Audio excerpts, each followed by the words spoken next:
Okay, well, a very good evening, afternoon, morning, depending on where you are in the world. My name is Adrian Reed, and I have great pleasure in welcoming you to this BA community webinar.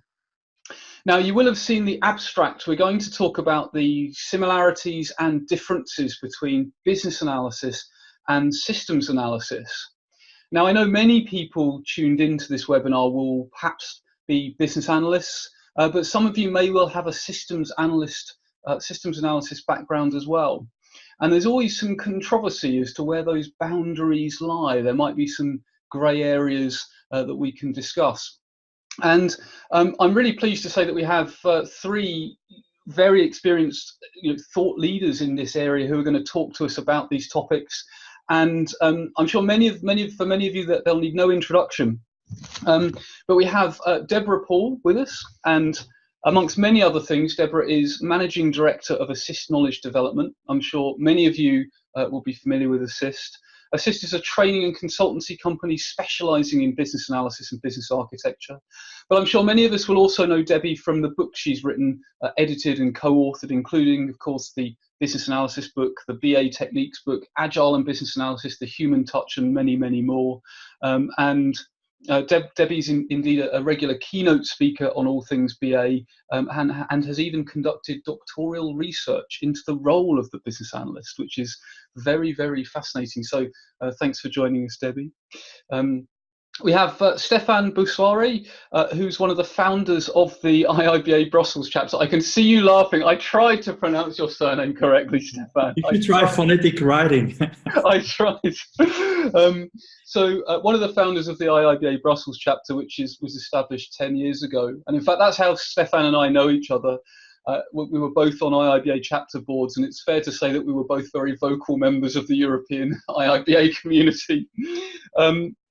Stéphane has a really broad experience of business analysis, and in 2012 was the first CBAP in Belgium, which is a real achievement. And he now spends much of his time promoting the BA profession, is an international speaker, and is very enthusiastic about the holistic role of the BA, which is a passion I certainly share. And last but by no means least, we have Craig Jeffries. Craig has extensive experience in business analysis. He holds the BCS diploma, but doesn't regard himself as a career BA. He is instead interested in how analysis plays into the adjacent fields of business design, architecture, and strategic analysis. And in fact, and I didn't know this, so I've known Craig for a while, but I didn't know until I read your bio that you've had such varied roles as head of management accounts, internal audit, business analysis manager, and commercial director. So a whole wide-ranging career. So he brings this experience and his maverick nature to the projects that he works on. So welcome to our panelists. So what I thought we could start with, it would be really interesting to get your background in a nutshell. And I know I've given you a brief intro for all of you, but it'd be really great to know how you got involved with business analysis or systems analysis and where that sort of journey took you. So, so Debbie, perhaps you could start. Okay, well, I think my background is slightly strange in some ways, because I came into IT and change in a role that was actually involved with deploying changes and IT systems. So I didn't come in as quite traditionally people did through a development route or even an analysis route. It was through making sure that we could actually put changes to processes and software into organizations. And from there, I became a systems analyst. And being a systems analyst who'd worked deploying change automatically made me think, hang on, there's got to be a bigger picture here. And this is why the holistic nature of business analysis just felt like a perfect fit. And that was how I moved into business analysis. So in terms of this subject, it really is dear to my heart because I have done both roles. And I've also worked with people on the receiving end, people who are often very apprehensive and nervous about what was going to happen. And having that, if you like, holistic view of our industry means that understanding that there is a toolkit that covers a spectrum of analysis techniques that I think we need to have. and I have found it incredibly useful. And it interests me that we divide it into different areas, because I think that actually, if we take a holistic view, it actually includes technology, and therefore we need to think about that. Which is interesting, and of course many of the boundaries we draw are of our own creation. They're only there because we created them. So fantastic. So it's that empathy with the user, having seen the changes rolled out. Well, I think I very naturally want to go to Stefan next, because Debbie, you mentioned the holistic nature of business analysis, and Stefan, I know that's something you're in wholehearted agreement with. So perhaps you could share your background with us. Well, my background, I have a major in mathematics and a second major in computer sciences. But soon after that, I've spent programming a few years, Objective-C on the Next computers for everyone. The Next, the black, beautiful Steve design. Jobs, when you left Apple, right? That was wonderful. It was Objective-C and a real object-oriented operating system. That was really great stuff. I also developed a bit on C++, a bit of Java, SQL. But at a certain moment, that gave me no more job satisfaction. I was always doing the same thing. There was very little creativity. And I evolved to functional analysis. That is the word that we use in Belgium and in Holland for what you call systems analysis. But we'll leave that for the discussion in a few minutes. But very often you were doing testing with people, and then suddenly you're stuck in the middle of something, integration testing. Yeah, and then the business, but it's that and that and that. You should know that. So business find it very self-evident that you know everything about it. So they forgot a lot of times to tell things which were obvious for them, but not for an outsider. So I said, now I should move on. And after a few years, I was doing something that today I would call business analysis. Business analysis. I found for the first time something around business analysis early 2004-05. Debbie just told us earlier before we got live that she found something late 80s. So slowly I became more passionate about the role. So I founded in 2009 the IAB Brussels chapter, like Adrian already mentioned. And I found out, it's great. As a consultant, I just love to move to a new business domain with each new assignment, explore how to use my knowledge, experience in such a new business domain, and in a very short time. And it always gives me the opportunity to ask many why questions. Why do you do that? Why do you do it this way, not the other way? I just love that. But hey, let's get back to why I'm here. Many years ago, I got so frustrated that BAs are so often being forced into that IT solution corner.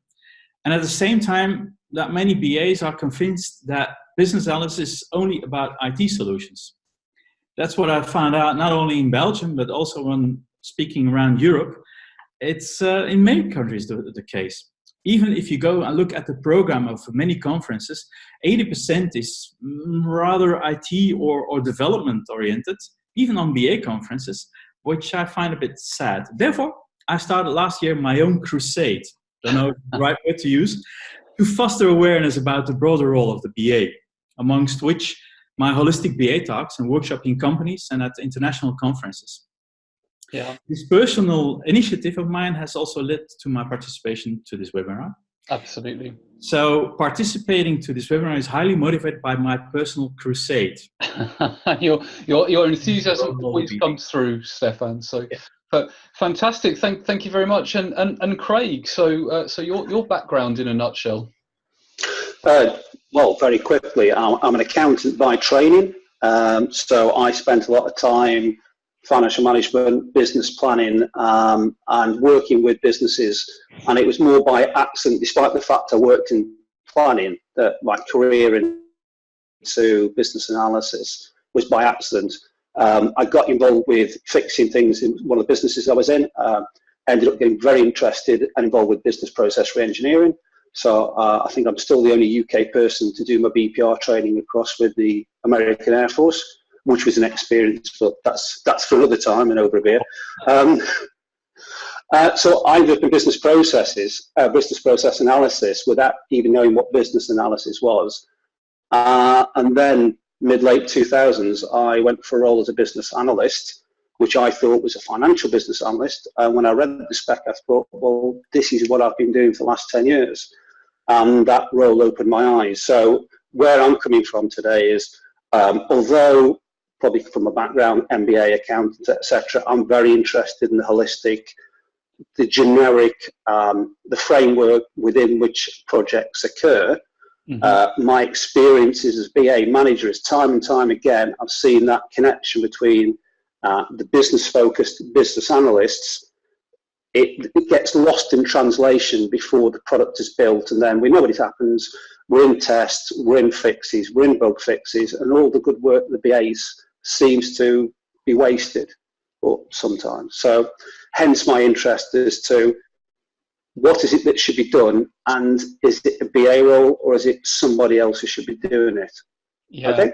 Yeah, definitely. No, thanks, Craig, and that finding out who should do that. You know, if there's a capability that's needed, where it sits. That's a really interesting junction point as well. So, okay, so in terms of our first discussion point, so one of the roles we're discussing is systems analyst, and I'm going to ask a slightly loaded question because all three of you know one of my interests is systems thinking, but putting that to one side, what do we actually mean by system? So Debbie, what would your view be when we say system in systems analyst? What do we mean, and what should we mean? Now those are two very different things. They are. So thank you. It's an interesting discussion because the word system means different things to different people depending on the context and depending on their background. The way we use it in the sort of business change IT world, if we're talking about a system, most people working in that world, probably most of our customers, will assume we mean the software system, the computer system, the IT. And so it comes with that assumption. Many years ago, I tried to talk about business systems to try and indicate that actually the word system means lots of different things. And there's research going back decades on this term system and what it actually means. And it was much later that it actually became used in our particular industry and environment. So there's a much broader sense of the word system that sits out there in literature and research. And if we're looking at what that means, then of course we come into what we've talked about already, which is this much more holistic view of the world. Absolutely. Where we look at a system as something made of interconnected parts that together make something happen. What are sometimes called emergent properties. So things emerge by all these parts working together, all these activities working together, if you like. But actually, the way we tend to use it in our industry, most of the time, if we talk about the system, we're talking about the IT system. And I think that's a little bit of a shame because we're having to justify that bigger, more holistic business system view. Interestingly, there is some research that's been done in America with a particular writer who's talking about work systems. And I quite like that term because a lot of the broader systems we're talking about outside the IT are actually the work systems. And it'll be interesting to see if that term takes off. That reminds me of sort of human activity systems in a way, exactly. a bit Czechlandian in its intent. So yes, I prefer work system. It's a bit more sort of doing the work. You have to have a system. Yeah, it's the kind of thing that will stick and will get quoted in the likes of Harvard Business Review because it's quite sort of snappy and applicable. So so Craig, when we say system, what do you immediately think of? What does system mean to you? Well, I think it comes back to your area of system thinking. It's all the parts that go together to create value. And I think, you know, you've got the pocket triangle which tries to describe it. I think there's more of it, and there's subtext to that. But again, absolutely agree with Debbie. You say system in most businesses, and they'll start looking at the boxes, the bits of tin, and the code. And that's why we end up repeatedly in the situations we do, where we forget it's more than that. It's the human interaction. It's not people just as wetware, as they say. It's the emotions, it's the capabilities, it's how they interface with it, how it helps them to achieve something. And I think we need to come back to that more often, rather than just think about code. Yeah, and it's sort of interesting, isn't it? Because reflecting on what you say there, Craig, and Debbie, what you said, it's almost like when system has sort of become synonymous with not even the information, it's just the technology. You know, Yeah. people don't even think about the information that's on it, that's normally not managed very well. So it's become reduced to this bounded thing. So so Stefan, what's your perspective? Well, as I said in my little introduction, I've been a functional analyst. That's what we call it in Belgium, Holland, and also in France, I forgot. But that is describing functionalities. In 2011, the IBA had a competence model, and they spoke about specializations of the BA role. And so they had the functional BA, describing functionalities most of the time of software systems, like Debbie just mentioned. And so in that perspective, we don't know in Belgium or in Holland the role of systems analyst if you take the broader perspective of business systems. Like I followed you a workshop on systems thinking in Frankfurt, and that is about business systems. That is not at all about software systems. Absolutely. So if I think about systems thinking or systems analysis, I think about functionals, about the software systems. But I'm very open-minded, and if we want to start talking about systems analysis in the business systems, I think we're on the surface of the business analyst. Yeah. Fantastic. Well, that leads us nicely into our next question then, which is really, and it's a broad and open question of what is the difference between a business analyst and a systems analyst, as those terms are commonly in common currency. So as they're commonly used, we've talked about systems thinking, but sort of if we park that for a moment and think more about how the term is sort of consistently used. So I mean, Craig, if I pick on you first, or invite you first, I should say. What would you say the difference? What would you say the difference is between a business analyst and a systems analyst? Right, being simple, which is my trademark, the clues in the title. Business analyst is more focused on the business. Systems analyst is more focused on the system. I think the area of requirements tends to be in that nexus. You know, it's like two ends of a spectrum, but there's a crossover. But I was just looking at an advert that Stefan has put up for the co-op systems analyst, and I think the interesting bit there is it's on about experience of the complex integrated environments, multiple technologies, very much a focus on the detail level, data flow diagrams, entity ERDs, digging into the data, understanding the systems and how they function. Whereas a BA, we always say we are solution agnostic. I think for a system analyst, you can't be. You need to understand your networks, your protocols, how the technology fits together. And the one thing I'd say is I was at a large bank, and I was looking at the use cases. I hadn't realised their business analysts were really systems analysts, and it was like reading Visual Basic Code. Yeah. It was full of if, then, go to. It's an incredible, and there was about 14 pages, and it only described about 3 activities.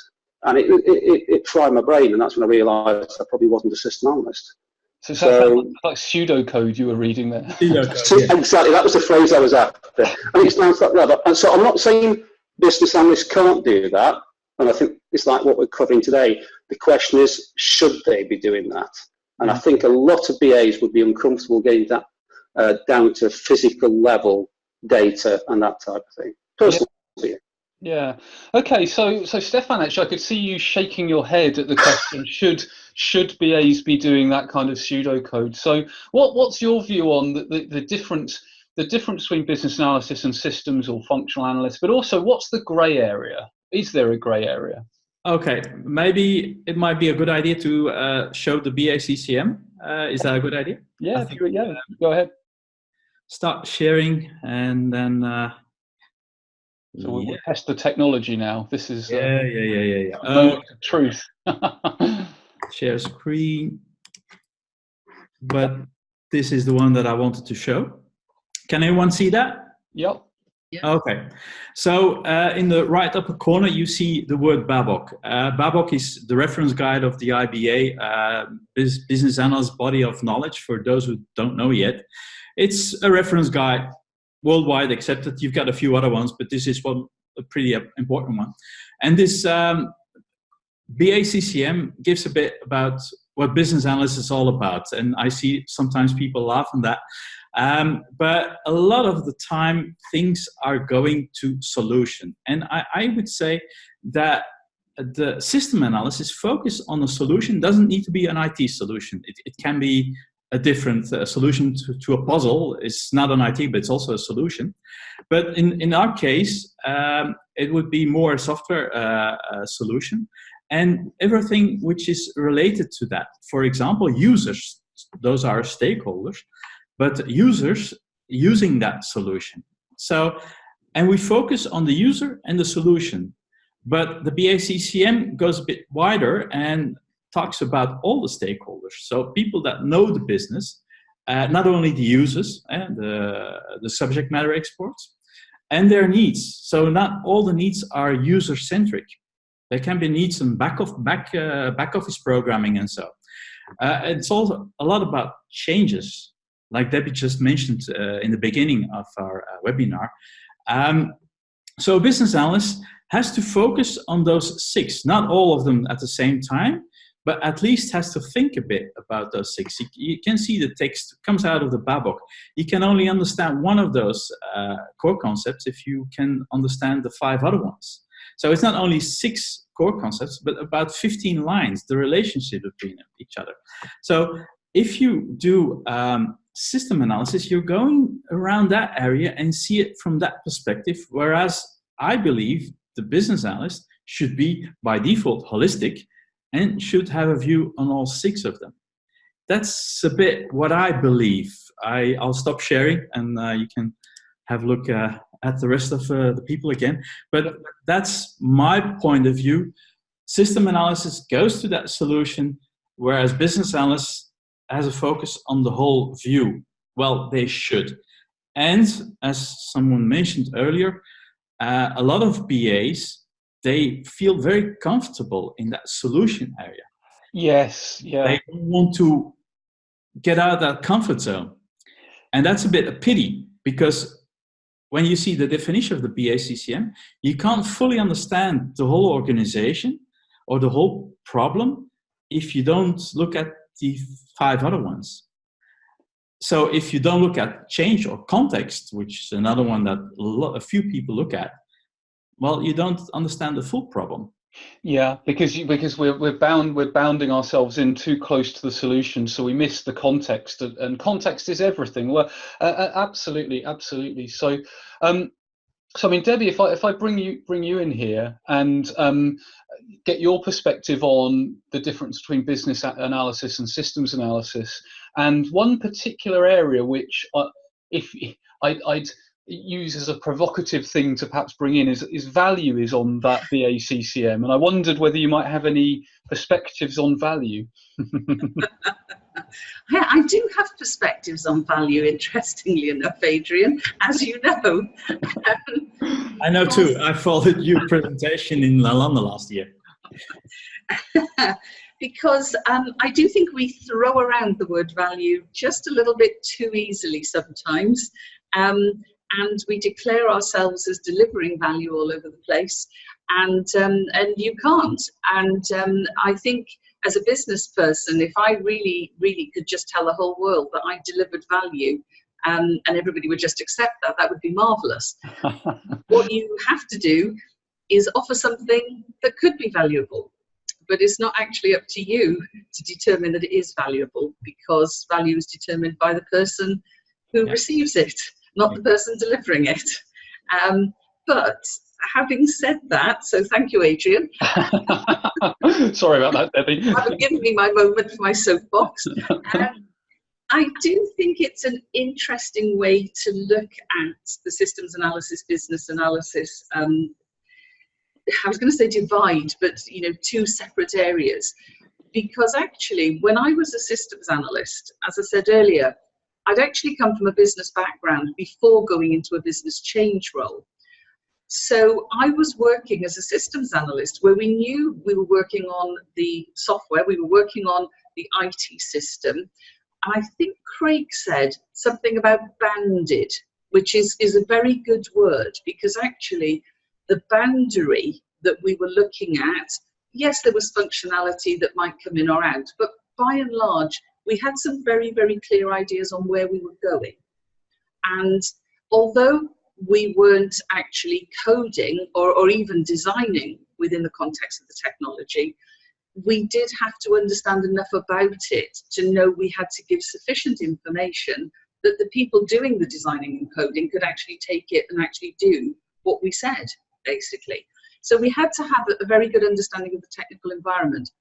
Interestingly enough, though, there was still scope for business options within systems analysis. And in some of the projects I worked on, the actual technical environment wasn't necessarily decided up front. We knew it was going to be software, but we didn't actually know all of the details of the technology. So that was part of it as well. But business analysis was always something that I felt would be important, even though it wasn't a very well-known term at the time. Because if we talk about value, this is maybe a little bit controversial, but I think the best systems analysts actually understood business context. And they were a bit more comfortable with understanding the need to look after the people, understanding the fact that you did need to make sure that processes adapted to this new software, and understanding that there were all sorts of aspects within the business context that you needed to think about, and sometimes they were a bit ambiguous. So, so I sort of think for me, a great systems analyst actually would always think about the business context, but their focus would be on this bounded software system. A business analyst actually starts with less of a boundary because it is a lot more ambiguous and open. And so whilst both might look at options, the options in the BA world, I think, tend to be much more varied. Interesting. So with that in mind, the question which is now springing to my mind is, wherever that boundary is drawn between business analysis and systems analysis, and whatever that overlap is, what would happen if one was missing? And have you ever seen a situation where one of those disciplines was missing? So actually, Debbie, that feeds on quite nicely from your answer. So maybe you'd like to have a crack at that one. To be honest with you, I've seen it missing a lot. And I think if you look back over the last 20 years, maybe, in our industry, I think you can see exactly where elements of that really rigorous systems analysis has been missing. And one of the primary areas is around data. And I think non-functional requirements is another area, but it sort of aligns with the data in some ways. We seem to have moved into a role that is very keen on process for many years. And actually, if we don't understand data, and if we're not comfortable with understanding changes to data, coming back to the BACCM that Stefan put up, we've got to understand the dynamic view of systems, whether they're business systems or software. And understanding what that means for data is really, really important. And I think there has been quite a lot of gaps that have emerged because the systems analyst role really began to be very diminished, I would say, in the late 1990s.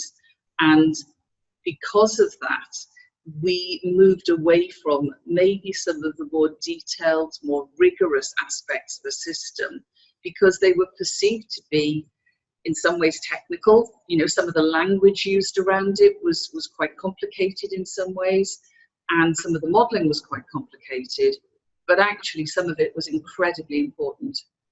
I think the other area where there has been gaps is around business rules. Because if you don't really analyze, you know, if you don't really get down into the details sometimes, actually you can really overlook some very complex business rules. And those business rules nowadays are often embedded inside computer systems, so even the end users don't know the business rules. Absolutely. And somebody has got to get that level of detail out, and it doesn't tend to be done sometimes within the BA role. And those are the two areas of gap that I've perceived. It's really interesting. I was sort of nodding along as you were talking there, Debbie. And one thing I remember you saying about 5 years ago, but it's stuck with me ever since, is if you don't know the data, you don't know the requirements.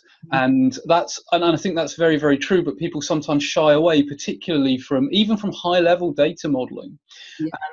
And although I think this is probably, there would be some in the BA community who would disagree with this, I think that it's interesting because if you think about data, the information that the business cares enough about to store and process, and you think about business rules, well, actually, in order to write business rules, you've really got to have a common business vocabulary. And where do you how do you get to a common business vocabulary? Well, you have to know the data you're processing. So the two have a sort of dotted line connection between them. So it's interesting those are the two things that are getting neglected. So I couldn't agree more, Adrian. I really couldn't. And I think that if you really can understand data, and when I was a systems analyst, it was very much what was called data-driven analysis. So we actually started by modeling data. And, sitting down with people, and I've sat down with marketing directors, I've sat down with salespeople, with operational business managers, and talked them through data models. But I haven't called it a data model. I've just talked them through what information do you need to record and process here, and looked at what that means. It is astonishing how easy it is to have that discussion and how much comes out of it. I remember, we may have had this discussion before, but I remember one financial services company I was working on a project where, because I tend to just draw data models for my own understanding, even if they're not needed for the project, because it just helps me get my head around what all these things mean. And there was this thing about, it was an investment product with joint policyholder, and everyone had assumed that joint policyholder meant no more than two, because it's it's partners or husband and wife or whatever. And then when I was drawing this data model and I was having the conversation, they're saying, oh no, there are some institutional policies where they're written in trust for a pension provider, and all the individual trustees or whatever are named on there. So I was like, oh wow, good job we found that then, isn't it, type of thing. And that was only through literally a pencil mark on a paper type of thing. So yeah, fantastic. So Stefan, what's your view on what would happen if one of those roles were missing, and have you ever seen that? Well, I have worked in that in the 90s, and just one thing what Debbie said, like the business rules in the code. I remember also mid 90s, I'm working for a big financial company in Luxembourg, and I was really sitting next to a guy through the COBOL code and writing down the business rules, which I then moved into a Word document with lots of if analysis, like Greg mentioned just earlier. But to be honest, until 2005, between 2005 and 2010, in Belgium, we were only working with system analysts, functional analysts.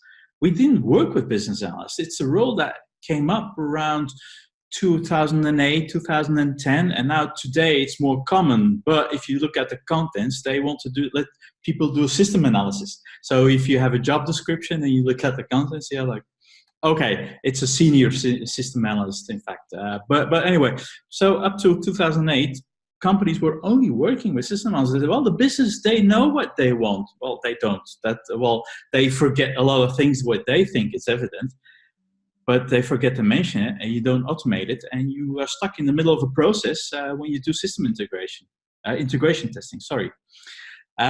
So no, I have done, from my 25 years of experience, 15 years without BAs. Without BA, and well, I mean, did that lead to the project outcomes that we would expect? So, I mean, you mentioned some examples there, but was it as severe as we'd all expect? Yes, there was always scope creep, always, no exception. It was always scope creep, delays, budget increase, because you are doing integration testing, and in the middle of a process, you have to go from A to B.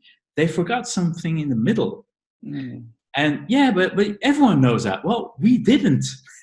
So I said, no, I have to sit down with the business and see how they work. And then I started to do process. I've done process analysis in 2002, where before BPMN existed. I did it with activity diagrams. Mm-hmm. And we did even business process re-engineering, and that was really on the business processes. And then after that, when I had these business process re-engineered, the application, it flew out of it. We did the data analysis, of course, but how do you use the data, and how does it shift from one phase to another? And therefore I needed the processes. Yeah. So, yeah. Excellent. What else can I say? But before that, Fun. Increase and time constraints, time problems. All of those things that we probably all witnessed firsthand, I'm sure. So Craig, what about your perspective? Have you seen situations where either the business analysis or systems analysis is missing, and if so, how did that turn out? Well, badly, of course, but the case is that the systems analyst role has been missing for a while, and what's happened is, as with a lot of things, if there's a gap, people step into the gap. Yeah. So it's usually been, for me, the solution architects, and they would see this stepping down into that space, or you get a business analyst who's actually very good technically, steps across into that space. That's not ideal. Solution architects are quite rare, so trying to use them as systems analysts is not what, sledgehammer to crack a nut, etc. Just quickly reflecting back on something that Debbie said, it stuck in my head about data being the cornerstone of the process of the system. I had a quite a difficult conversation when I was trying to educate somebody that process is king. So process analysis is what it's all about, because that's my background. And he was saying that data was more important. Of course, I lost the argument, because he made a very good point. He said, what's the point of a process step except to change data? And I thought, well, I can't say what I thought, but he's right. And it's personally because I'm very much more on the business side focused. Data isn't my hot point, but we did have to do a lot of work making sure we had that data capability somewhere. I believe the systems analyst role, whoever fills that role, and there's a difference, I think it's one of the things we'll come to, there's a difference between the role and the person that does that role. So you could have a BA who could act as a business architect, they could act as a data analyst, they could even act as a dev if they've got that particular skill. Because I do think there's a gap between the business analyst and the artifacts we produce as business analysts and what the dev team need. So if you've got someone who's a pure dev, they're going to make assumptions. And I think, again, Debbie said something about it. If you're on the dev side, you get some of the BA artifacts, you think, well, I'm not entirely sure what this means, so I'll just take a guess. So that's mine. Yeah. That's interesting, and it makes sense. And I'm reflecting on projects I've worked on, and you do see that, don't you? You see, whenever there's a gap, someone steps in. And it's human nature for a good person to do that, but sometimes then it creates a problem, because say there's a good a BA with a technical background, they step in to plug that gap on this project. Then the next project, another BA who's got a business background comes in, and people say, well, hang on a minute, why aren't you doing all this stuff in the middle? And it creates a bit of creates a bit of a problem. I mean, Debbie, what's your view on that sort of situation where, because the business analysis role is so broad, and there is definitely a route that there are people who come up through tech. There are equally people who come up through the business who are differently placed with different areas of expertise. It's true, but I think if you are going to take on work, and I'm going to just question this role concept a little bit, because actually a role is quite a difficult thing to define. And once you try to define it, particularly something like business analysis, which is so broad, you end up with people saying, well, I'm a business analyst, but that's not what I do. And the problem with business analysis, and the beauty of business analysis, it is so diverse. So it's very difficult to pigeonhole it into a particular role. But if we look at it as work that people are doing to analyze situations, and then to try and make sure that something that is delivered is going to be effective, or has the potential to be effective at the very least, then actually what that means is, if that's the work you do, and that's your profession, then actually you've got a responsibility to learn all sorts of new things as they come up, to understand that the toolkit is huge for business analysis, and you never ever stop learning about it. So I think that we need to maybe get away from having set roles, if you like, start thinking about what it is we're trying to actually deliver. And one of the things I'm very keen on, as you know, Adrian, is this idea of a service that we deliver. Yes. And if we understand our service that we're delivering, then we need to understand what that means we do, and therefore what skills, competencies and techniques we have in the toolkit. That way, we should be able to actually adapt to different situations. And you know, if we come up against something we don't know, or we haven't come up against before, and I'm sure a lot of business analysts have hit the data issue a number of times, then let's put some effort into making sure we can do it. Because one of the things I think the business analysts have to be, and I know you've said this before, Adrian, is quite courageous. Yes. You know, I mean, as Stefan was saying, you're going into all sorts of different situations, you're going into all sorts of different business sectors, business domains, and you've got to get to grips with it. You've got to get to grips with the terminology. So getting to grips with, you know, understanding how you model data, that shouldn't be a challenge for people working in business analysis. We should be able to do that. So, you know, if we know this is the service I deliver at this particular point in this project or program or whatever, and it requires me to understand this and know about this, then actually you need to go and do it. You need to be courageous and just say, I'm going to find out, I'm going to learn, and it'll make you a better business analyst. Absolutely, and it comes back to that idea of the boundary again. That bound. If we bound, the trouble is if we keep our own individual boundaries too tight, then there's always that danger we become irrelevant to the organisation. Because if we don't expand into into the adjacent possible, as it sometimes I've heard it described before, then someone else will. And, yes. and of course the danger is if our boundaries get smaller and smaller, then that's not a good thing for us as individuals, and it's definitely not a good thing for us as a profession. So that leads on to another related question. So one role that certainly I've seen, and I suspect we've all seen, is the BSA, or Business Systems Analyst. So Craig, I mean, in your view, do you think that it is feasible? Is it desirable to have someone doing both business and systems analysis? At the risk of being controversial, I think it can be like the BA PM role, hybrid. There are some people who can do both well. I think they're a minority. And this is taking my professional career in my hands and maybe slightly disagreeing with Deborah. I fundamentally, my view is that I don't think the individual has to expand to cover all roles. So if I'm there as a practice lead, I am looking across all my BAs and SAs and business architects, whoever, to fill the complete role. I wouldn't expect one BA to cover it all. So back as an accountant, as an accountant, you've got financial accountants, tax accountants, management, plan. A mass of them. Very few accountants I know would be experts in more than 2 or 3. And that's my view, but I think it's a limitation of people. Dare I say, it may be because we've got a very accessible profession. We get a whole range of capabilities people. I've had people in my team who are PhDs and all that type of stuff. I've had people that have just come out of call centres. And I think we have to be aware of the individual capabilities.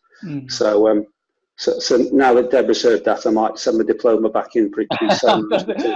Well, it's interesting because the way I hear it, I think actually, and Debbie, you can correct me if I'm misinterpreting, but I think you actually might be agreeing, because I think what Debbie is probably saying is it's more around almost T-shaping, if I'm understanding correctly, Debbie. Yeah, I'll go for that. And am I interpreting you right, Debbie? You are, because what I said was understand the service you're trying to offer. And in my view, business analysis covers a number of services, and you can specialize in a particular service, and some people do. I've actually come across business analysts who specialized in feasibility studies and business cases, which sounds, interesting, but that is absolutely true. You have other business analysts who actually specialize in what we call systems analysis, really, as a service. So you get that. But do you know, I'm going to throw something in here, Adrian. I'm going to throw the word digital in. Oh, good. Yes, discuss. Because digital opens up quite an interesting world, I think, now. We have got to not be frightened of technology if we're business analysts that came in from the business. I have perceived that over a number of years. And I think in today's world, we have got to understand a bit about data. I'm not saying we have to be expert data analysts or data analytics specialists, and obviously those are different things depending on our context, but we have got to understand some of these things, and we've got to understand the technological context a bit better if we're going to be relevant as business analysts in today's world. So I do sort of agree with Craig, you can't be a master of everything, but equally, if the service that you're offering requires you to learn a new skill or develop understanding of a new technique or a new technology, we have got to be more open to doing that. And I will tell Craig that when I studied back about 15, 18 years ago, the most difficult module I studied was finance. and that's the way it should be. And I was really nervous and apprehensive, but I sat with the books and I went over and over and over them until I understood it. And I don't think that's beyond most people. Definitely interesting, fantastic. So, Stefan, in terms of business systems analyst role, anything to add? Well, again, a bit the competency model that the IBA gave back in 2011. They came out with one later, but that didn't go into specializations. I believe that quite a lot of business analysts are very specialized in system analysis and forget about the rest. For example, I went to a customer and they wanted to have a very expensive system software and they wanted to have it delivered or running in a few months, and so I said, well, wait a minute, what do you want to do?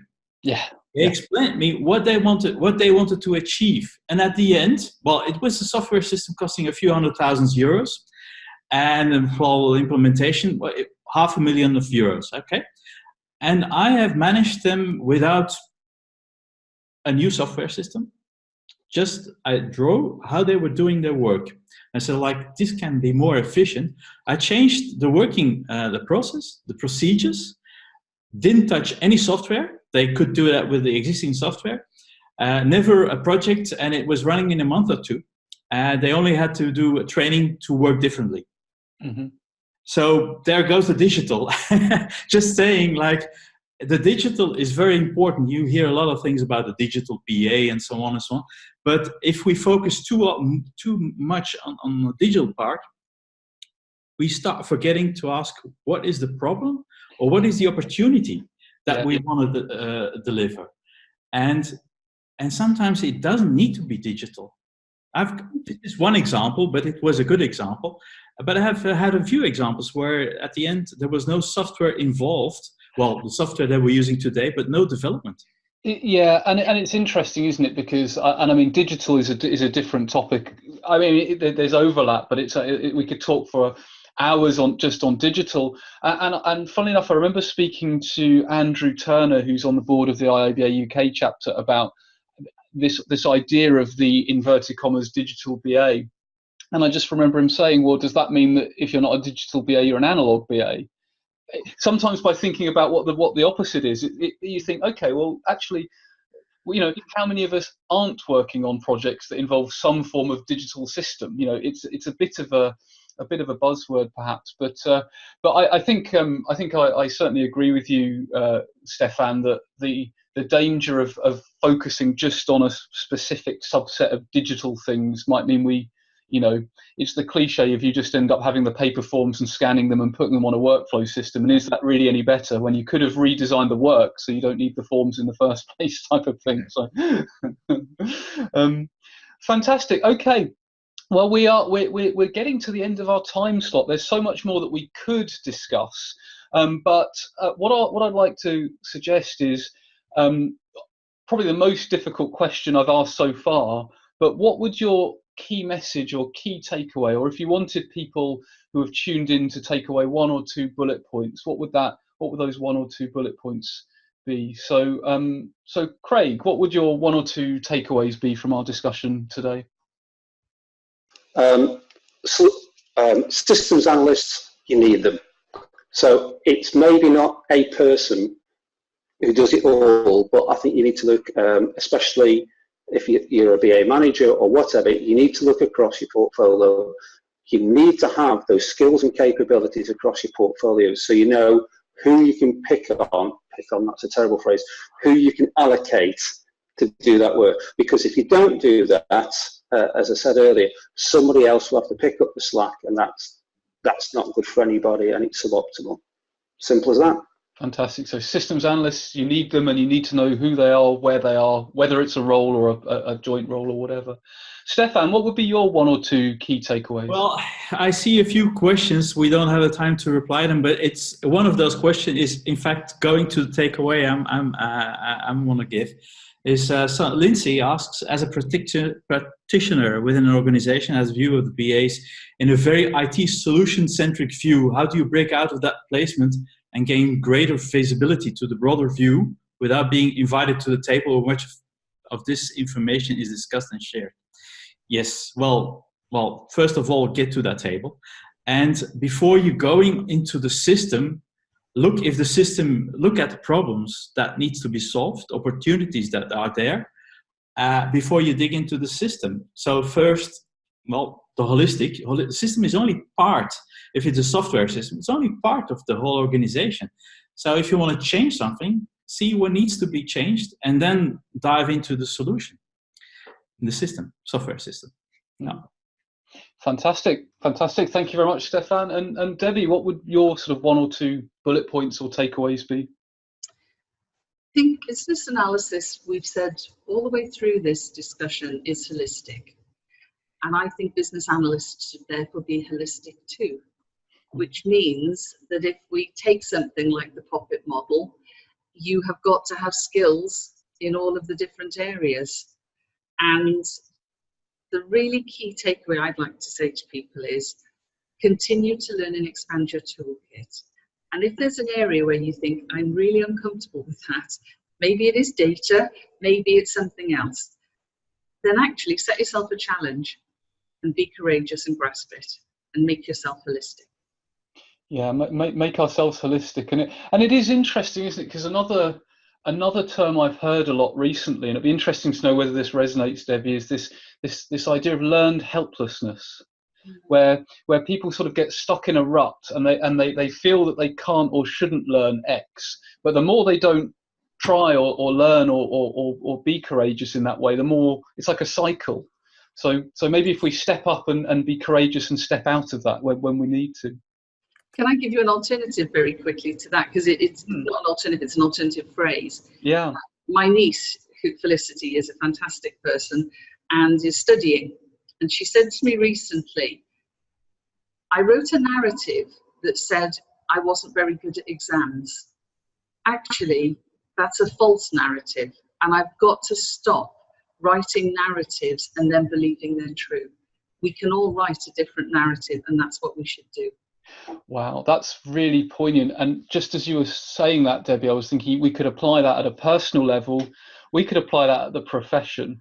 We need to write a narrative for the business analysis profession, and we need to control our narrative, because I'm not sure we do control our narrative.